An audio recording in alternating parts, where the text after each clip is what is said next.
What's up, hockey fans?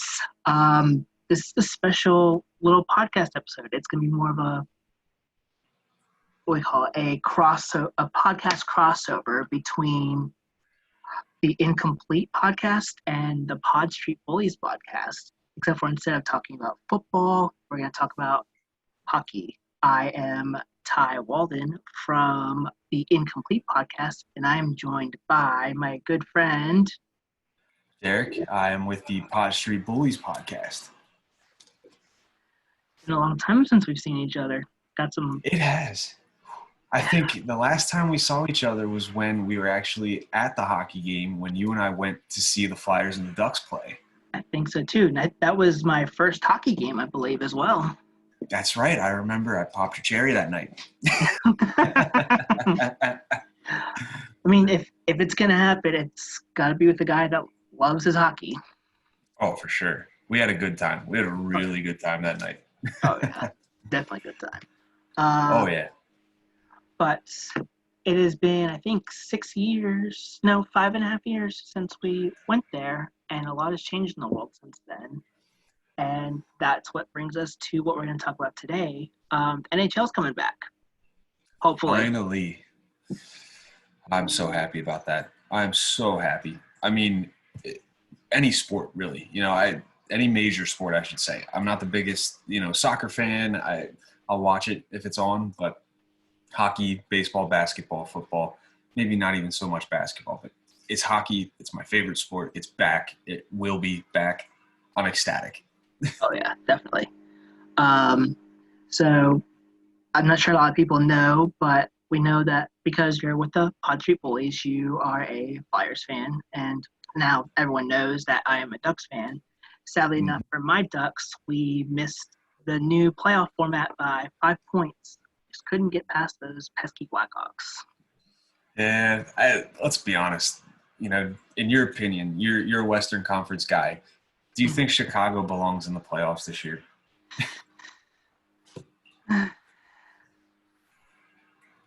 For being truly honest, no. I don't think Montreal deserves to be in the playoffs, and they're the last seed in for the Eastern Conference. It's tough times. It's a different style, I guess you could call it that. And I've referenced this a couple times on my show with my buddy John, and I always reference Chappelle's show when it's he's running for office and he goes, "Modern problems require modern solutions." Yes. So this is kind of just the NHL saying, hey, we're going to play, and if we go to a normal 16-team format, somebody's going to feel slighted because there were games left on the table in the regular season. This way, at least you can get some of those bubble teams like the Rangers out in the Western Conference, again, the Blackhawks, involved, so that way they're not going to, go crying and moaning about it and saying, well, we had 12 more games to make it, and, they made it now. So, maybe one or two teams complain, but it is what it is at this point. Right. And going from my end, being a Ducks fan, we can only blame ourselves because we had such a slow start to the season.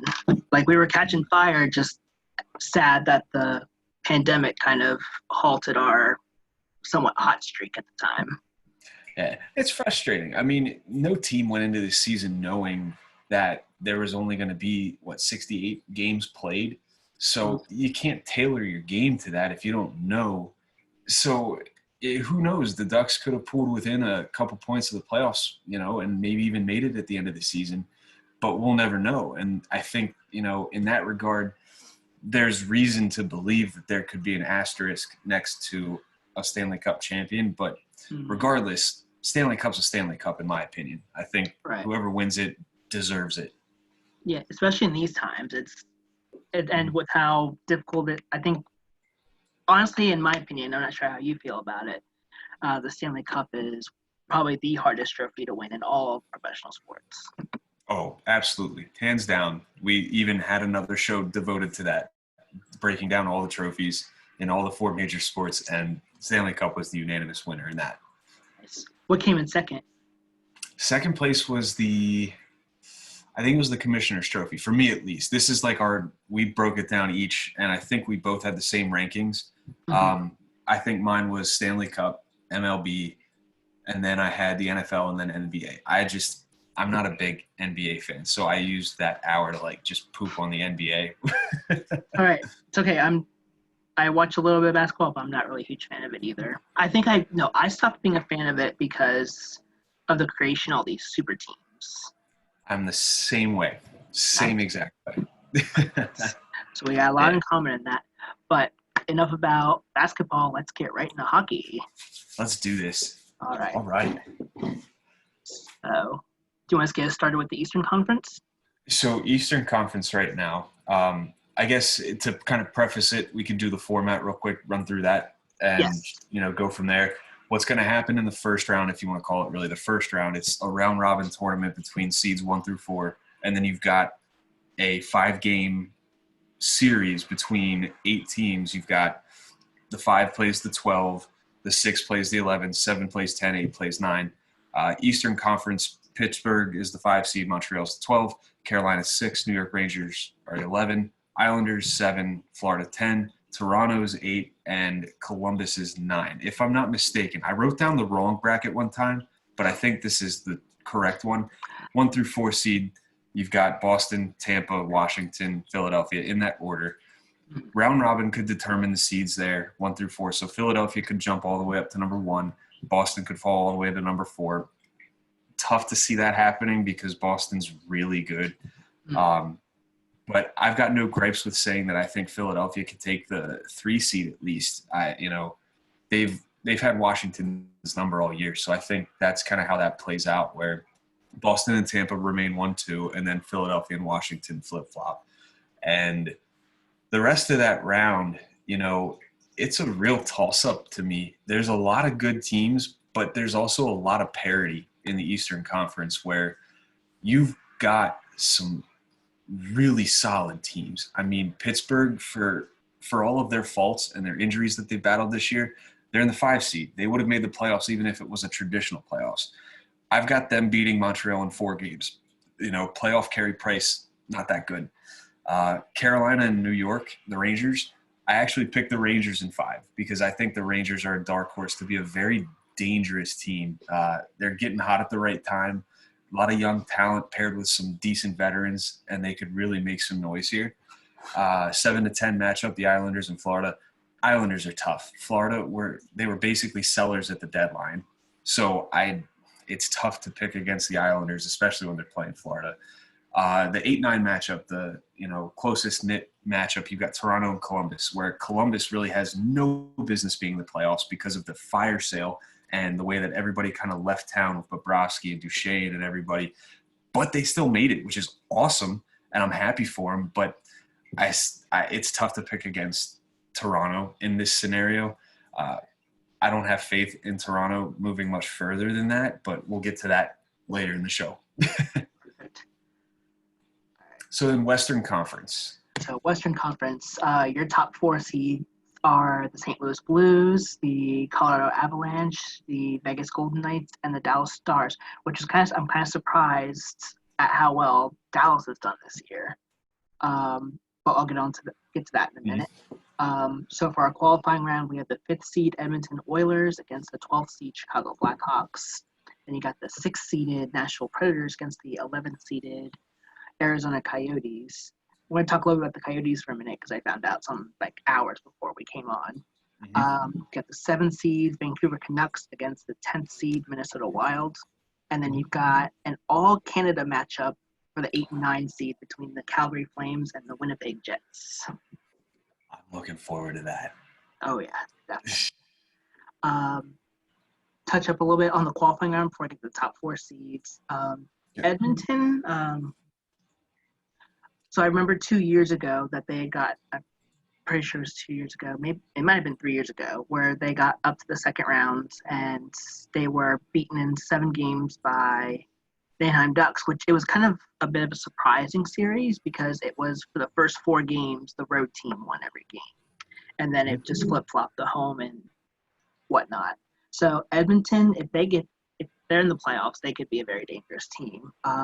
As far as the Blackhawks, I think they just kind of limped their way in and just happened to get in because of how this playoff format is. So I think Edmonton Chicago's been good in the early part of the 2010s, but they've been struggling a whole lot in the past couple of years. So I think Edmonton probably ends up sweeping this one. I think it was like a 5-round series, so I think they end it like 3-0. That's And bold. I like it. That is a bold one. I think they get swept out. All right. So then we have the Predators versus Coyotes. Little news: the Coyotes are going to be bringing out their old school uniforms for the playoffs. Which, Love it. if I wasn't an Anaheim fan, that would be like my second favorite jersey because the whole Coyote playing hockey, just so fresh, so clean. They're so cool. I love those jerseys. Oh yeah, no doubt about it. This one's going to be very interesting. I don't know a whole lot about what's happening with Nashville. I know a couple years ago they were in the Stanley Cup final. This one could really be a toss-up. I could see it ending in 4 games. I could see it ending in 5 games. But just with – because I know at one point, a couple years back, the Phoenix Coyotes actually did, or Arizona if you want to call them, end up getting to the Western Conference final at one point. But I think if I were to look on paper right now, I'd say Nashville finish it. I'd say in 4 or 5. But I wouldn't. If it goes 5, I think it'd favor more Arizona, just a tad bit. Canucks and Wild. If Minnesota gets in the playoffs, they're always a dangerous team. They always seem to, when they play like that high-seeded team, and I feel bad for anyone who's listening that's a Colorado Avalanche fan, especially with how the Wild have bounced them from the playoffs. I know at least twice in the last 20 years. When Minnesota gets in, they can just be dangerous. So I think this one might be my upset. I think I can see the Wild beating the Canucks in 5. I can see it too. I think that's my official predictions coming up week. I can see it. Oh, yeah. Flames and Jets. You just mentioned that you're excited about this one, an all-Canada matchup for the very first round. This one's going to be really tough to call. Calgary has been like up and down the past few years, at least as far as I've known. The Jets can be really dangerous, can be a really tough team when you really look into it. But if I were a betting man and I were to pick one team, I think this is the one series that I could definitely see going 5 games, and I think the Flames take it. The Flames, okay. Yeah, I mean, it could go either way. But I don't know. I'm leaning more towards Calgary on this one just because of the home. Well, no, now I just realized it. They're probably not going to be at home because it's going to probably be like at a neutral site because this whole pandemic. So, the hub cities. The hub cities. So actually, I might switch that. I think I'll say the Jets will win it in 5. See, I went with the Jets as well. Regardless of who wins this series, I think it's going to be the most physical series of the play-in round. Oh, no doubt. I mean, 2 Canadian teams. You remember, what was it, a year or 2 ago when I think it was Winnipeg and Nashville, I want to say, played a series. Mm-hmm. And in wrestling where the fans like chant like "fight forever," right? If there was a chant that made sense and sounded right where you could chant "play hockey forever," I'd be chanting it in my living room. It was that incredible of a series and just so captivating. And I feel like that just almost made me a Winnipeg fan. I was like, I love watching Winnipeg hockey. And there was a guy in the crowd that they showed, he had a Winnipeg jersey on that had the number 69, and on the back had something about him eating rear ends. And I'm paraphrasing here. But that was funny because I'm a child at heart. So I thought that was funny. Yeah. Yeah, so it looks like you've got Edmonton moving on. Uh-huh. You have Nashville moving on. Or you said if it went 5, Arizona might take. Yeah. Okay. And then Minnesota and Winnipeg. So then let's get to your 4 seeds, the top 4 seeds. Do you have it rearranged anyway? A little bit. These top 4 seeds are actually the only one that really surprised. I think I mentioned this earlier. The only one that really surprises me are the Dallas Stars, because I didn't think they were going to be that good this year. St. Louis Blues, we know, are the defending Stanley Cup champions. So there's no doubt they're going to be number one. I have no doubt they'll be the 1 seed, unless someone. I feel like the two, I don't know. Yeah, I think I'm going to stick with St. Louis as the 1 seed, and Okay. I think it's going to be that 2 seed's going to be a battle between Colorado and Vegas. I feel like both teams are very evenly matched. Vegas was just in the Stanley Cup final 2 years ago, Yep. and this is only their 3rd year, and the fact that they're this good this fast is just insane. So I would say I have the Golden Knights as the 2 seed and the Avalanche as the 3 seed, and then Dallas will bring it up as the 4th seed. Not that I have any faith in Dallas. I feel like these top 4 seeds can really just be flip flops, any which way except for that number 1 seed. Yeah, it's the Western Conference, and again, you know more about it than I do because being a Ducks fan, you're in the Western Conference.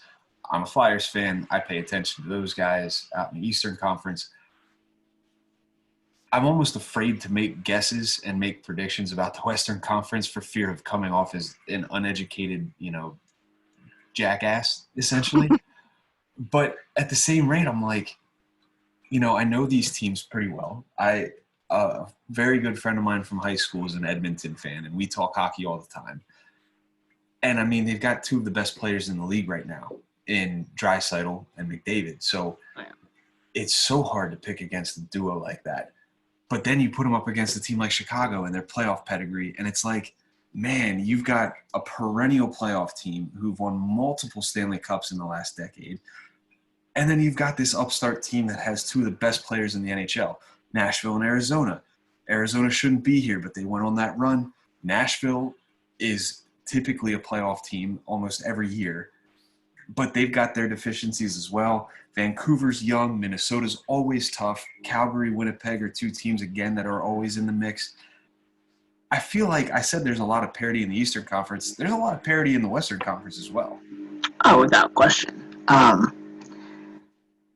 Yeah, I just feel like it's been challenging the past couple of years trying to catch up with all the Western Conference because of how late they normally stay up to play their hockey games. But I feel like there's just so much talent in that conference. That's why I felt like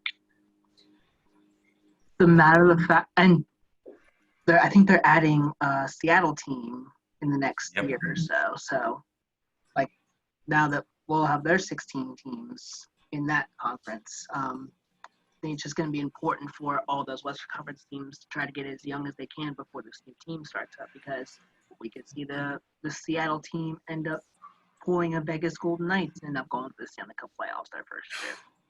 I really hope that's not the case. Yeah. I've had my fill of expansion teams finding success right off the bat because as a miserable Flyers fan who hasn't seen a Stanley Cup since the 70s, I wasn't even alive. I don't want to see a team like that win a cup before the Flyers. I totally understand that one. Yeah, it's been. So what do you think? Should we move on to the second round? Let's move on to the second round. All right. So if we're keeping tabs here, I've got my selections. I didn't do this on the fly because I'm blowing up my bracket right now. Do you want to start with the Western Conference here, and then I'll cap off with the Eastern Conference? Yeah, sure. So I have the Blues as number 1 seed, and that means they'd be playing the lowest seeded team. So now I just kind of have to pick: do I want Nashville to advance or Arizona to advance? Because that's going to impact my bracket. I'm actually going to go ahead and say Nashville advances. So that first matchup would be the Blues versus the Wild. So the 1 seed versus the 10 seed, which is kind of fun to see. And I'm going to have Vegas as our 2 seed. And that means they would play the next lowest seeded team, which that would be the Calgary Flames. So Vegas versus Calgary. Okay. And then we have the Avalanche as the 3 seed going up against the Avs and Predators. That's going to be a really good matchup. And then you've got the Stars versus the Oilers. I just came up with these on the fly myself. So for Blues and Wild, that's going to be – that one I feel like is a no-brainer mostly because I feel like St. Louis is just going to be too much for Minnesota. I can see the Wild winning maybe one game, but I would say Blues. I think, it's still best of 5, so I have the Blues in 4. Vegas and Calgary, that might be a tough series. Like, that could really – a lot of people are going to say Vegas is going to win, and I'm going to say Vegas is going to win, but I could see that one easily being a 5-game series. So Vegas will advance there. Avs and Predators, this is going to really see how well Colorado does. They're going to be a high seed, but Nashville's been battle-tested, playoff-tested for at least the last 5-6 years. The Avs, I feel like the Avs, and no disrespect to any Colorado fans that are listening, every year I feel like they're either they do really well or they're like really down there. It's really just a toss-up. The fact they have this high seed, it's gonna really test like how well they can do. Now, if this were like they were played normally and Colorado was playing at home, I would definitely give them an advantage. With that being said, I'm going to go ahead and say the Avs. This is going to be another tough series, and I'm going to say it ends at 5. Okay. And then as for the Stars and Oilers, I think Edmonton's going to be too much, so I'm going to say Edmonton in 4. I'd go for the Stars. Okay. So we've got Edmonton winning that. I'm trying to keep track here as well. You said Colorado as well? Yeah. So I St. Louis, Vegas, Colorado, and Edmonton. All right. So the way the matchups then would pan out for the Eastern Conference here, you would have the 4 seed and the 5 seed, Pittsburgh and Washington, which is bound to be a great series. It always is. Right. You would have the Rangers against the Bruins with the 11 seed playing the 1 seed. You would have the Flyers and the Islanders playing 3 seed versus 7, and then Tampa Bay versus Toronto in the 2nd seed versus the 8th seed. Going back up to the top, Pittsburgh, Washington. I think that now that demon has been exercised, that Washington got over that hump that is Pittsburgh in the playoffs. I think Washington takes that series again. Pittsburgh, I don't like them. I just flat out don't like them. Tell us how you really feel. I respect the fact that they have 2 phenomenal talents. And I respect how good Sidney Crosby and Evgeny Malkin are. I don't like either of them, but I know they're very good. Alex Ovechkin is one of the purest goal scorers I've ever had the pleasure of watching.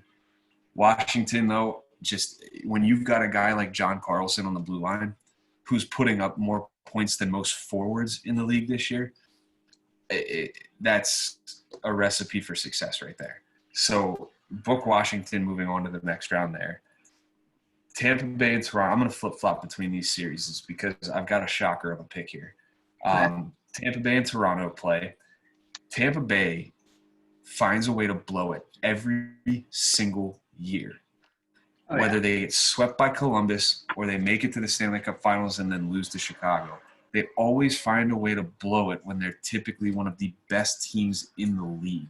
Right now, they're a 2 seed, one of the better teams. This is not the round that Tampa Bay blows it, though. They're going to blow past Toronto. Toronto's just not ready. Let me ask you this. How crazy was it last year that Tampa Bay, as the President's Trophy winners, ended up getting swept by the Columbus Blue Jackets? It actually made me mad. And it made me mad because after the Flyers decided to fire Dave Haxtell, they were obviously in search of a coach. Scott Gordon wasn't going to continue coaching. He was going to go back to the Phantoms. I wanted Tampa to take it to Columbus so that Columbus would fire John Tortorella and the Flyers would pick him up. I wanted some torts on the bench. That didn't happen. I'm glad it didn't happen because I love Alain Vigneault. Mm-hmm. But now in retrospect, obviously hindsight's 2020, but it was great to watch. Yes. I love seeing stuff like that happen. And I remember actually, I think, no, that was 2 years ago when Columbus, I believe, was playing Pittsburgh. Were they playing Washington? I was on my way back from one of the games. I was at the Flyers-Penguins playoff game. That was 2 years ago. And I was on my way back listening to some of the games on the NHL app, and Columbus had just like a rip in like the first 5-10 minutes of one of the periods, and I'm like, holy heck, but I kind of have a soft spot for Columbus. But we've got Washington moving on. We have Tampa Bay moving on. We get to the Flyers and the Islanders series. For some reason, the Flyers always have problems with the Islanders. My co-host on the Pod Street Bullies, John, lives in New York, literally minutes from where they play hockey. So he hates the Islanders because that's all he hears about is the Islanders. Therefore, I kind of hate the Islanders now because I hear these stories and I'm like, these guys sound like real jerks. This isn't the Islanders' year. I just don't think they have enough firepower. The Flyers have too much depth to lose this matchup. So the Flyers move on there. Call it me being a homer. Just wait until the end.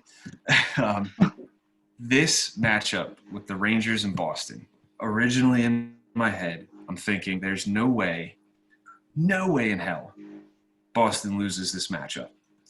They're a better team than every single team in the league, in my opinion, right now. I just have a very sneaking suspicion that New York is going to ride this wave of momentum as far as it'll take them. And it would not shock me if they beat Boston. I'm going to take the Rangers. It's not with my head. It's with my heart. Nothing against either team. I don't like either of them because they're rivals of the Flyers. But you know what? I figured why not? We need an upset. There's got to be an upset, and this is it. This is the upset for me. I'm taking the Rangers over Boston. Everybody watching right now can crucify me for it later. Hey, it's a pretty bold prediction if I say so. What I do. Yep. So we get to the quarterfinals here. Yeah, I guess you can call it that. So to recap real quick, we have the Flyers. We have the top three. Or no, I'm sorry. Boston, we don't have the top three. We have Tampa Bay, Philadelphia, Washington, and New York making it in the Eastern Conference for me. And then you have St. Louis, Vegas, Colorado, and Edmonton making it for you into the quarterfinals of the Western Conference. Mm-hmm. All right. So where do we want to start here? Why don't you keep it rolling and go with the Eastern Conference? All right. Sounds good. So the way the seeds roll out, if they're going to reseed these things, you have the 11 seed New York Rangers playing the number 2 seed Tampa Bay Lightning. This is kind of why I picked New York to win, because if Boston would have won, the Flyers would end up playing Tampa, and they always lose to Tampa. So there's a motivator for that pick. But Tampa would play New York. This matchup reminds me of Big Daddy, where he's sitting on the couch and the kid's sleeping or whatever, and there's a shootout. And he's like, there's a shootout, and he's watching and he scores. Yeah.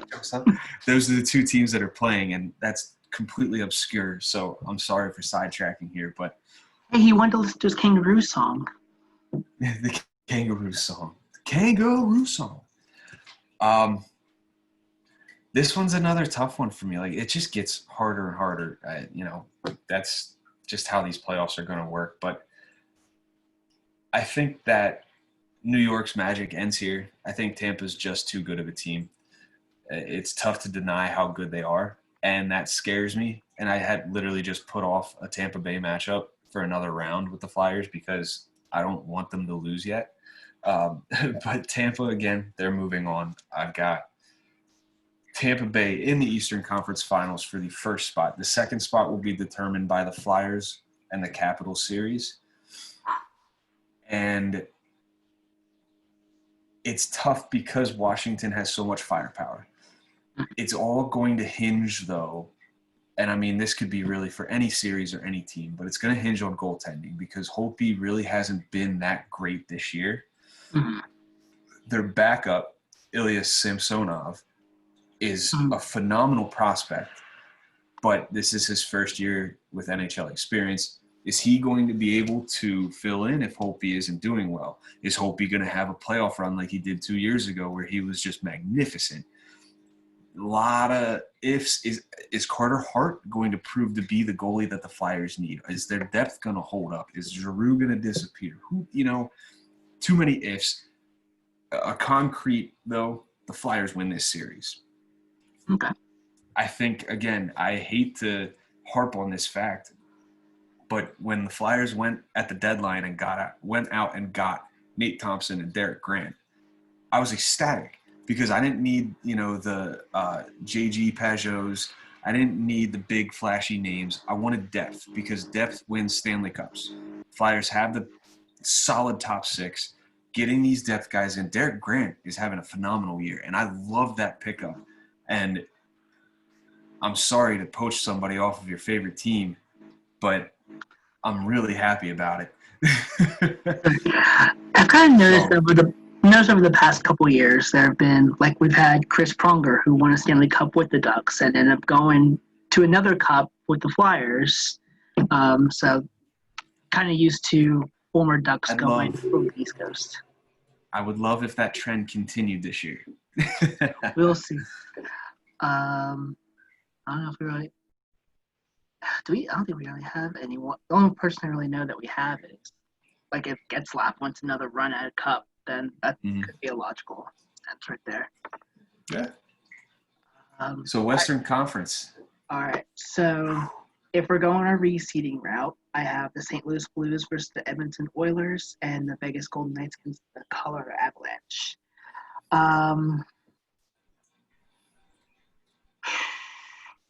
If the Oilers can play the same way they did against the Ducks back in 2017, that big time 7-game series, then I think St. Louis is going to have some problems. Like you mentioned before, the Oilers probably have like two of the best young players in Draisaitl and McDavid. Oilers are going to be a tough out no matter how far. But I also think the experience from winning the Stanley Cup last year is going to help propel St. Louis. And I think it's going to be a 5-game series, but I think St. Louis moves on. But it's going to be – I see Game 5, which would be the winner-take-all, going into, like, double, maybe even triple overtime. That's how. What a way to end the series.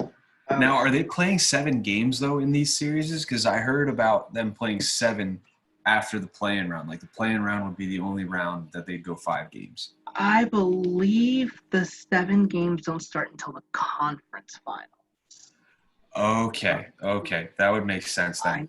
I need to double-check to see that for sure. But while I'm looking that up, so the next one we have – so Vegas and Colorado – this one seems like a toss-up. It's a huge toss-up. I feel, man,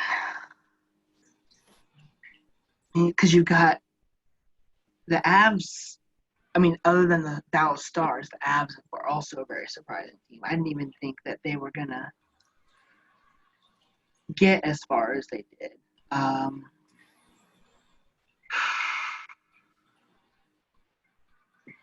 Man, this one truly is a toss-up. This is another one of those that can go 5 games, honestly. I'm checking out the format real quick before I make my ultimate decision. Yeah, Bettman indicated that the conference finals and Stanley Cup final would be a best-of-7 series. Everything else Okay. is 5.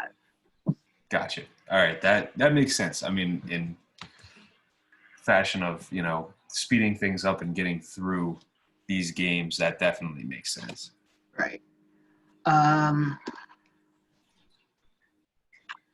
trying to remember. I know the first year Vegas made the playoffs. How did they got to the second or they got to the second round last year before they lost, if I'm not mistaken. I'm not sure. Let me double check here. Because I know they got past. I think they got past the Los Angeles Kings last year in the first round, but I think they ended up losing in the second round. But I can't remember who they lost to. Because I don't think it was St. Louis. Because I don't think because they wouldn't have played each other until. Yeah, you had Vegas playing San Jose in the first round last year, and actually San Jose won in 4 games. That was that crazy series. Right. Yep. Mm-hmm. Yep. I remember that one. Whew, that was something else. Yeah. Oh, man. Wow. It was also the year that Carolina went on a run last year. That was fun to watch. Wow. That was fun to watch.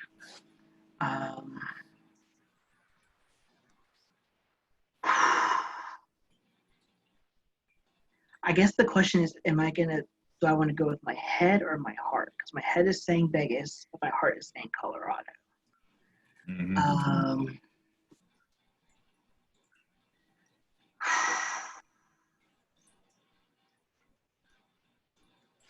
You know what? Let's see a little craziness. I'm gonna say the Colorado Avalanche get past Vegas in 5 games.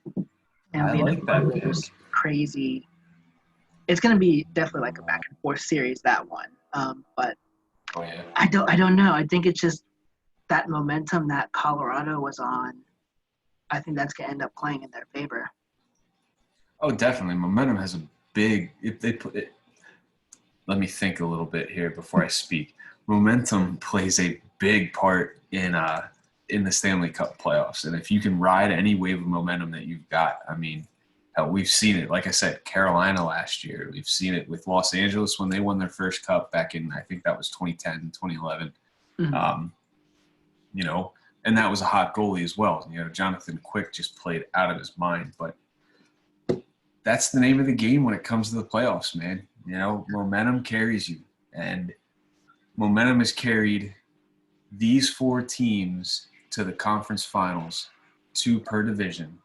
So if you want to keep rolling here, let's determine a winner for the Western Conference. All right. So it would then be St. Louis versus Colorado, which would be a fantastic matchup in the Western Conference final.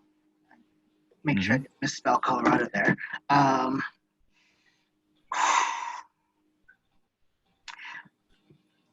gonna say that this one could truly be a toss-up, especially if it's gonna be a best-of-7 series. When you've got St. Louis, basically the defending Stanley Cup champions coming up against the hot team in the Colorado Avalanche, who have really done a lot lately, at least before this whole thing ended. I'm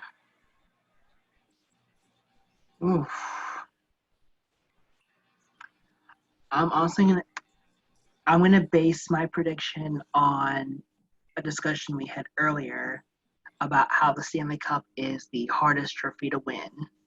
And I think that's going to end up playing a factor. So as much as Colorado's going to be playing a lot of tough series, it's like a murderer's row with the Predators, the Golden Knights, and the St. Louis Blues. But because of how hard that trophy is to win, and I don't think we see a whole lot of teams that are able to repeat as Stanley Cup champions. I'm going to say the Colorado Avalanche in 7 games over the St. Louis Blues. Ooh. I like that pick because my heart says St. Louis because of who I picked, but Colorado, man, this could be a run for them. And I mean, they've got a fantastic mix of young players that have a ton of skill, and then those veterans that they've been there before. They know what they're doing come playoff time. They're the ones that you're going to be able to talk to get you over that hump. It's that again, like you said, toss-up. Complete toss-up. Oh, yeah. Eastern Conference. So we've got Tampa Bay and we've got Philadelphia.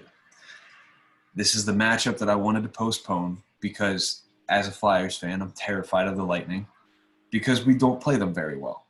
Right. I was talking about the fact that Tampa Bay always finds a way to screw things up. And I talked about that when they played Toronto after the play-in round. They didn't screw it up then. They come in, they take care of business against the Rangers.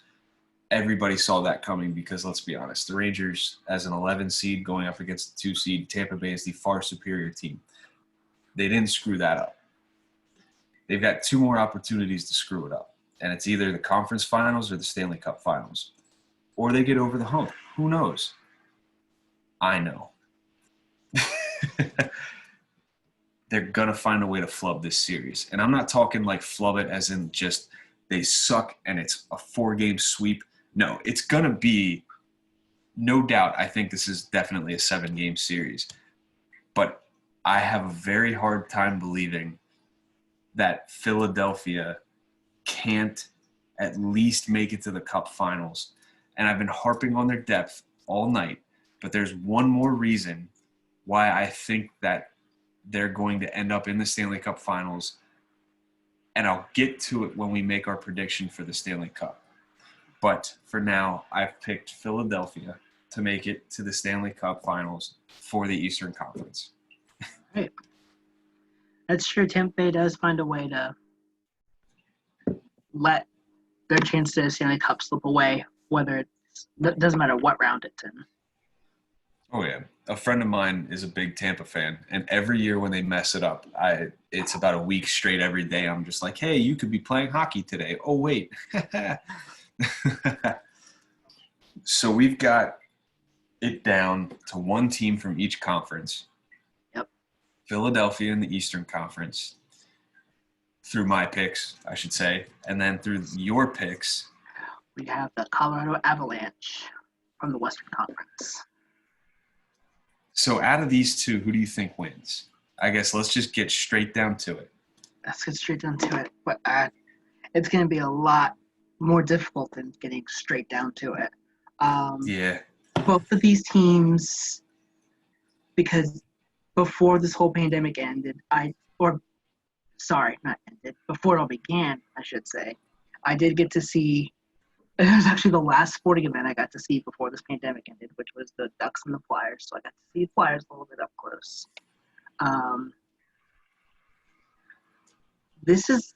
These 2 teams. Now, you know more about the Flyers than I do, but I feel like Colorado and Philadelphia kind of have like that same. They have young players as well as those veteran players who have been there before.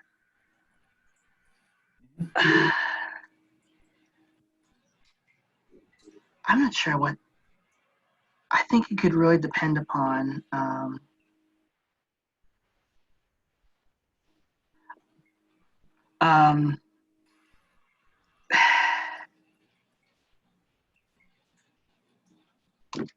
it might come down to goaltending, honestly. Okay. And I think that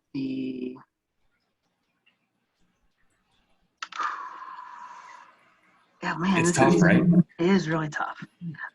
You've got guys like Carter Hart who've never played playoff hockey before, so you don't know what to expect. Right. And I'm trying to remember who the Colorado goalie is. Grubauer. Oh, Grubauer. They've got Francouz as well. I don't know if he would be their goalie then, but I believe Grubauer is still their starter. Varlamov. He's not with them, is he? Varlamov. I don't think he is with them. I don't think so either. I can't remember who he's playing for. Well, if there's one way I shouldn't determine this by a flip of a coin, but it might have to come down to that. Let me see if I can try to grab a coin real quick. But, you know what? Let's not go with the coin. I'm sorry, Colorado. Well, no. Let me reverse that. I think that young talent, I'm not sure how much younger Philadelphia is compared to Colorado. I could really see it going away, but if I were to pick right now, I'm going to go with the Philadelphia Flyers to win the Cup final. Okay. I'm going to agree with you. Okay. And I know that from watching the games that they played against Colorado this year, they did have a big problem when it came to Colorado because Colorado is a fast starting team. Philadelphia's gotten better about that, but historically they've been a slow starter, especially under Dave Haxtell, and it was infuriating. I absolutely hated the fact that they'd come out just so lethargic and it looked like they were just completely uninspired. They had just eaten like a big dinner and just hit the ice and they're like, oh, I'm still digesting. Like, I can't play hockey right now. Then the second period rolls around. It's like, oh, it's time to play. Oh, we're down 4-0. Like, oh, shucks. But Vigneault's got this team rolling right now. And just for all the times earlier in the season where it was like there was a different line combination every single night where you had this guy on the first line, then the next night he's on the second, then the next night he's on the fourth, then he's back on the first. It's crazy, but he's a new coach, new system, feeling things out with these new players. It's paid off because it's gotten to the Flyers to where they are right now. The one thing, though, that sets them apart from the rest of the hockey world, not just Colorado, but the hockey teams that have played to this point, they're playing for something more than hockey right now. When Oscar Lindblom was diagnosed with Ewing sarcoma, it wasn't necessarily a turning point for this team, but it was somewhat of a kick in the pants because it's like, hey, you know, this guy, he was playing very well, I'll add. He was playing very well up until the diagnosis, the very unfortunate diagnosis. And he's doing well right now, which is great. But we saw it last year with Layla from St. Louis and how they rallied around the fact that this girl was such a big fan. And it was incredible to see because, I mean, I'm not kidding you. When I saw her lift the cup, I cried. I cried like a baby. You know, it was so nice to see. And it was so cool. Then they brought her a Stanley Cup ring. They visited her house. I'm like, this is incredible. That's what I want to see with the Flyers. I want to see, yes, I love it. I was at that game. I love it. I was wondering when you got up, I'm like, am I like that boring? I've been told that by my co-host on Pot Street, but because I was trying to think, like, I'm pretty sure I was at that game, that first game where they honored Oscar, and I was like, do I still have that thing? And I saw it, like, looking at the corner. I'm like, oh. It is. I mean, and it's just there's something about this team that feels different from years past where they've made the playoffs and where they've gone far. You know, that 2010 Cup run, like I was at a couple of the Stanley Cup games and there was a feeling, there was just this, it was an uncertainty because the Flyers shouldn't have made that and they did. And now you're like, oh, well, anything can happen. We know what happened. Now there's just this feeling of, man, like we've built a very good team. You know, we might not have the best first line in hockey. We might not have the best goalie in hockey. We might not have the best pairing of defensemen. But what we have is a chemistry that is unrivaled. You know, bringing in a guy like Kevin Hayes, is an incredible locker room presence. Having a guy like Sean Couturier step up. Claude Giroux continuing to be the leader that he is, regardless of what, you know, the morons think that, you know, are like, oh, we need to trade him, strip him of the C. I've had enough of those ridiculous arguments. There's just an aura around this team that you can't deny. And yes, I am totally being a homer right now. I'm looking through my orange-colored blinders, but I legitimately think the Flyers have as good of a chance, if not better, than any team in the NHL to win the Stanley Cup this year. Oh yeah, without question. Yeah, I didn't even think about that because if there's something that I've noticed, especially the past two Stanley Cup champions, where we saw Alex Ovechkin, who finally got that monkey off his back to win his first cup. And then the story about the St. Louis fan who, what was it that she was dealing with?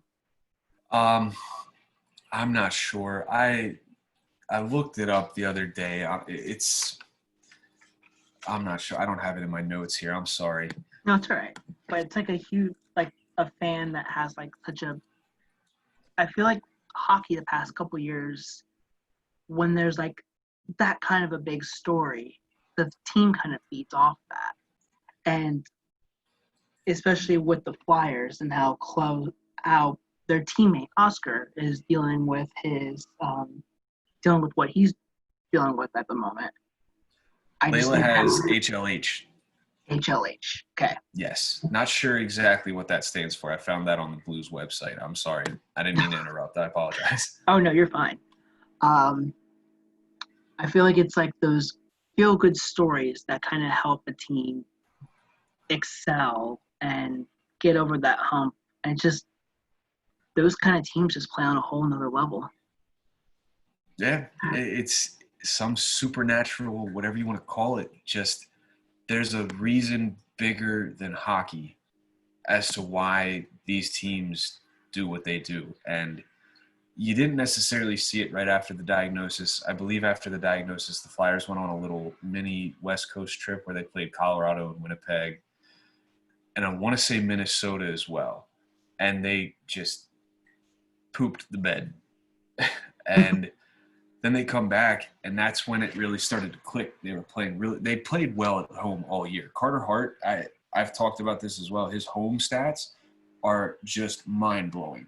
His away stats, terrible. Like Charles Barkley, terrible. But, I mean, you put them together, and he's a pretty solid goalie. So, that makes me happy at least. That's good.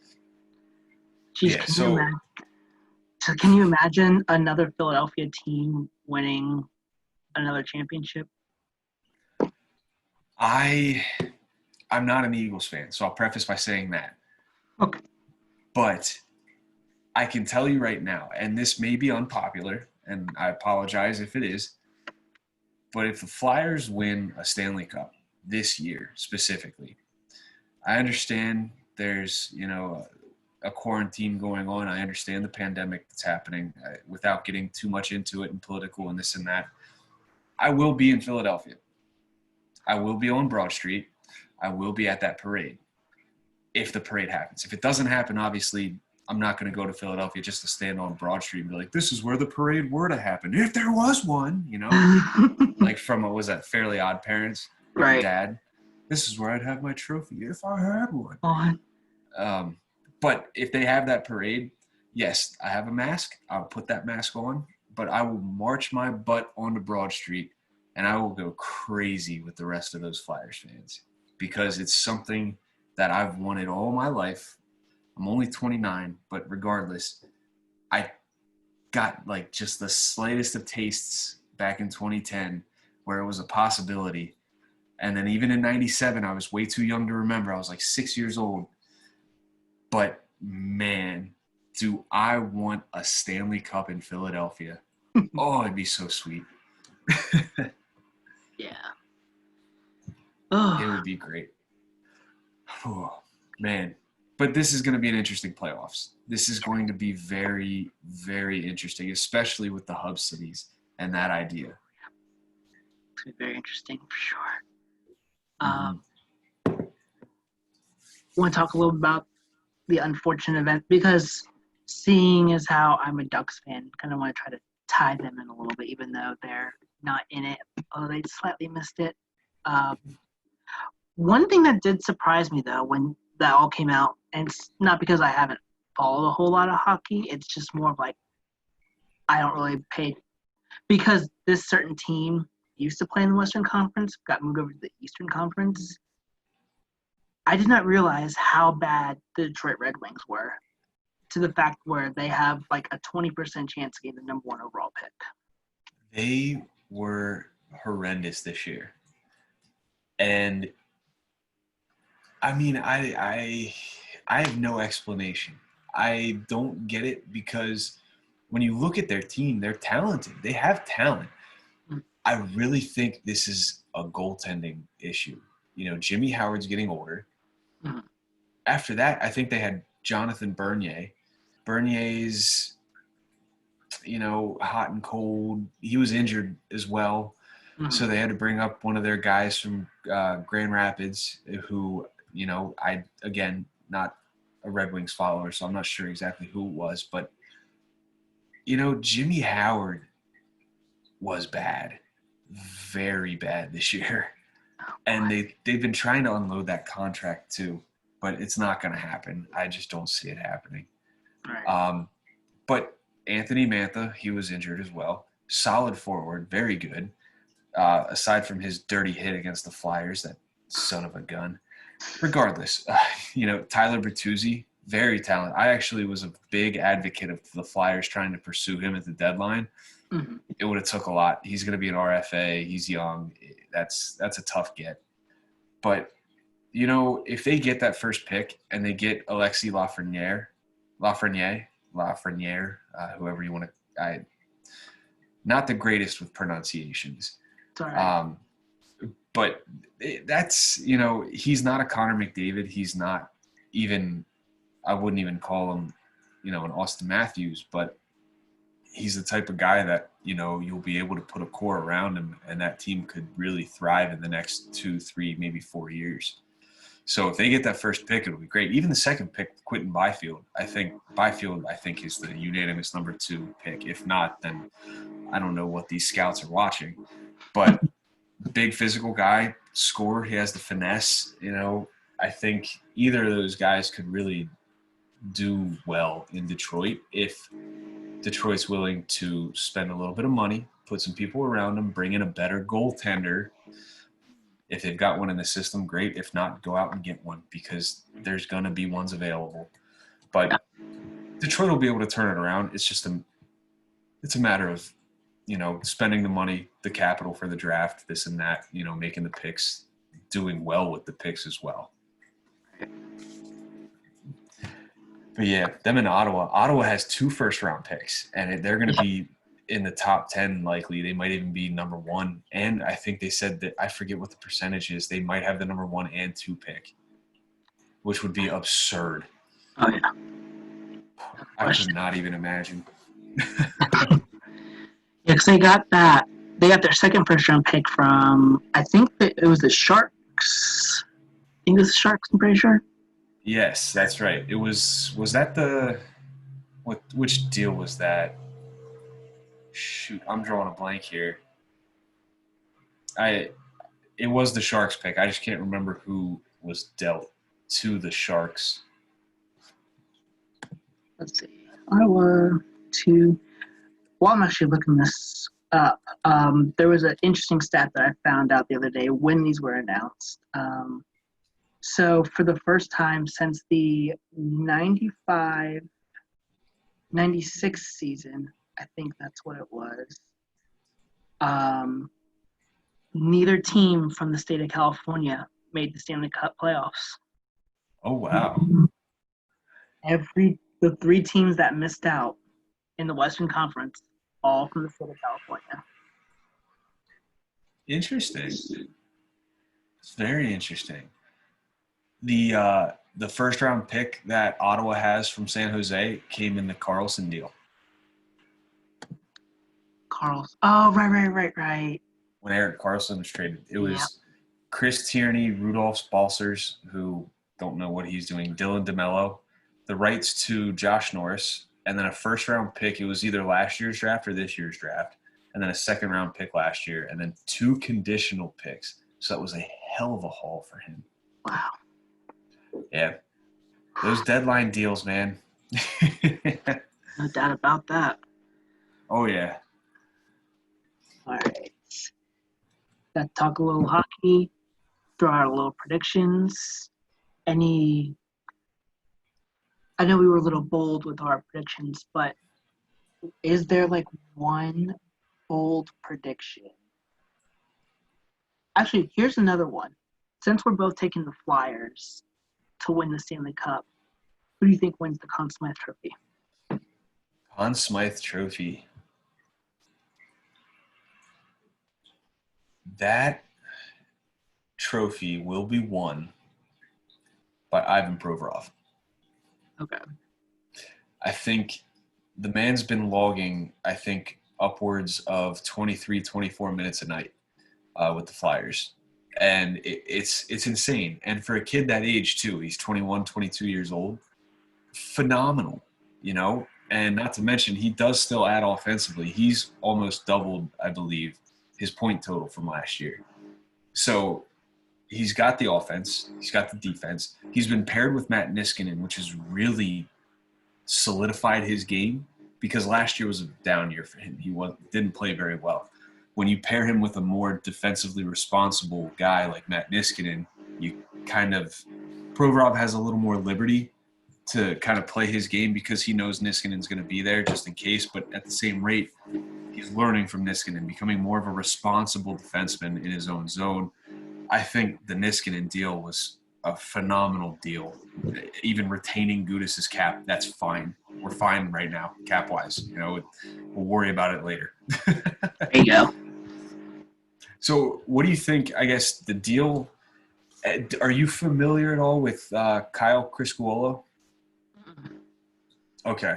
He was if I'm not mistaken, he was part of the Grant deal. I think he's probably playing with San Diego right now. Okay. Yeah. So Criscuolo was part – what's up? I was thinking Derek Grant, Mike. I'm trying to think. But the Derek Grant sounds familiar. Yeah. Grant was the guy that got traded to the Flyers for Criscuolo, and I think it was a 4th-round pick. That's right. Yep. Did you get a chance to watch anything from Anthony Stolarz at the NHL level this year? I don't think so. If I did, then it might have been in passing, but I'm not sure if he even made it out of the – I wonder if he did make it out of the goals. Because I think – because the trade deadline was in January. Late February, early March. Yeah, so if we got to see him, then it probably wasn't for too long because obviously the pandemic came in I think 2 or 3 weeks after the trade deadline, if my numbers are correct. So there's a good chance he may not have even made it to the NHL part yet. He might have been playing in with the goals, but as far as I know. I don't know if Criscuolo played with San Diego much. Stolarz, I think, was their starting goalie, but I know he might have gotten a game in the NHL, but probably spot starts with injuries. But he was the Flyers goalie 2 years ago. He was another guy they called from the AHL if they needed help, which last year they went through 8 goalies, so he was one of them, which is absurd to me still. Yeah. I love that guy. I had a huge soft spot for him. Mm-hmm. A big, towering guy. I think he's 6'6". And they traded him away to Edmonton for Cam Talbot because the thought process was, well, Carter Hart and Cam Talbot train together, so that should be, a good step for Carter Hart. Mm. I'm really ticked that they sent him away. I really liked Stolarz. Really liked him, but I'm glad that at least he found a home in San Diego. Yeah. Is it Stolarz or Stolarz? Because now it's ringing in my ear. I think I've heard that name before. I say Stolarz, like Stolarz, you could call him that. Stoli the goalie. Everybody in Philly called him that too. Okay. I'll have to keep an eye on him in 2020, 2021. Yeah, I think he's got a 2-year contract, so he should still be with San Diego next year. Unless he makes the NHL, which who knows? Who knows what happens to Gibson and Ryan Miller at that point? That's true. Ryan Miller is getting up there in age. Mm-hmm. We'll see. I think I'd love to have him. Yep. I think on that note, I think we've covered a lot. Not too bad for 2 college buddies who cover 2 different sports covering the same sport. Yeah, so I was going to say, talking hockey when you cover the Broncos, man, are you guys excited about the draft this year? Oh, we are pumped. We Good. did really well this year. I think everyone except for ESPN gave us an A, but ESPN just doesn't like us. So Now, you guys did get KJ Hamler, correct? we did get KJ Hamler, So him and Deshaun Hamilton, 2 Penn State receivers, huh? right? I like it. Yep. I just kind of hope. My only hope is that Deshaun Hamilton stays to at least maybe be like a player that can be like in case like someone gets hurt, because he did really well towards the end of the year. So it's just going to really depend upon how Sutton does, how Judy does. But I think he's like I'm pretty sure Hamilton's going to start off as like the third receiver, maybe the fourth. Yeah, that's right. And I forgot you guys did pick up Jerry Jeudy. That's a great pickup. I liked him. Yep. Yeah. Should be an interesting year, man. I do like that young quarterback, Drew Lock, though. Oh, yeah. I was kind of skeptical at first, but then after seeing him play, I'm like, all right, I'll alleviate it a little bit, but I kind of see what he does with a full season before I am fully on the Drew Lock train. Oh, yeah. Let Elway give him the keys and see what he can do. Yeah, man. But you're right. I mean, we covered a lot tonight. That was fun. And, hell, we talk every now and then, we text back and forth, but actually being able to see you and talk to you and do this, it was a great time, man. I appreciate you reaching out and suggesting this. Of course. We'll have to do this more often. Yes, I was thinking maybe once I am not on the water and more on the adult beverages, we can talk a little bit of no-brainer for sure. We could talk a little bit Broncos and Cowboys and see what they've been doing. I would love that. I would love to come on and talk some football next time. Let's do it. Absolutely. I'm game. We'll set the date and we'll do it. Yes. Cool, man. All right, Derek. It was great talking to you. Great talking about hockey, and I will see you soon for some football. Sounds good, brother. I'm looking forward to it. All right. See you, everyone. All right. See you guys.